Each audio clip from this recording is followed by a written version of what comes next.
తప్పకుండా చూస్తా. ఎవరైనా తల్లిదండ్రులను చూసుకోకపోతే మీ జీవితంలో 10-15% కోత చేసి మీ తల్లిదండ్రుల ఖాతాలు వేస్తా. చట్టమే తెస్తున్నా.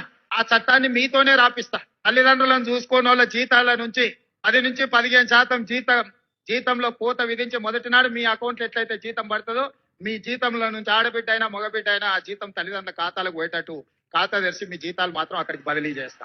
అది చట్టం చేస్తా. ఆ చట్టం మీతోనే రాపిస్తా. సెక్రటేరియట్లకు ఎవరు వస్తున్నారు? రామకృష్ణారావు గారు, మనం ఒక కమిటీ వేయండి కొత్త ఆఫీసర్లతో ఆ చట్టం రాపించే దాంట్లో. వాళ్ళు మాకేం తెలియదు అందులో ఏముందో అంటారు. కాబట్టి ఇందులో నుంచి సెక్రటేరియట్ కి వచ్చే ఆఫీసర్స్ ఎవరైతే ఉన్నారో వాళ్ళతోనే ఒక గ్రూప్ ఆఫ్ ఆఫీసర్స్ తో ఒక కమిటీ చేసి బేసిక్ డాక్యుమెంట్ వాళ్ళతోనే తయారు చేయించండి. అప్పుడు మేము చేసిన చట్టం ఖచ్చితంగా అమలు జరుగుతుందని వాళ్ళకి నమ్మకం వస్తుంది. తప్పకుండా చూస్తా. ఎవరైనా తల్లిదండ్రులను చూసుకోకపోతే మీ జీవితంలో 10-15% కోత చేసి మీ తల్లిదండ్రుల ఖాతాలు వేస్తా. చట్టమే తెస్తున్నా.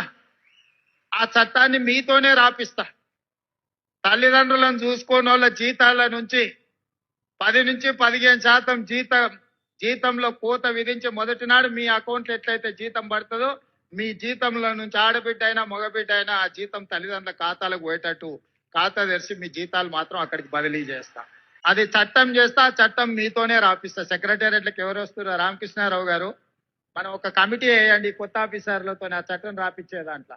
వాళ్ళు మాకేం తెలియదు అందులో ఏముందో అంటారు. కాబట్టి ఇందులో నుంచి సెక్రటేరియట్ కి వచ్చే ఆఫీసర్స్ ఎవరైతే ఉన్నారో వాళ్ళతోనే ఒక గ్రూప్ ఆఫ్ ఆఫీసర్స్ తో ఒక కమిటీ చేసి బేసిక్ డాక్యుమెంట్ వాళ్ళతోనే తయారు చేయించండి. అప్పుడు మేము చేసిన చట్టం ఖచ్చితంగా అమలు జరుగుతుందని వాళ్ళకి నమ్మకం వస్తుంది.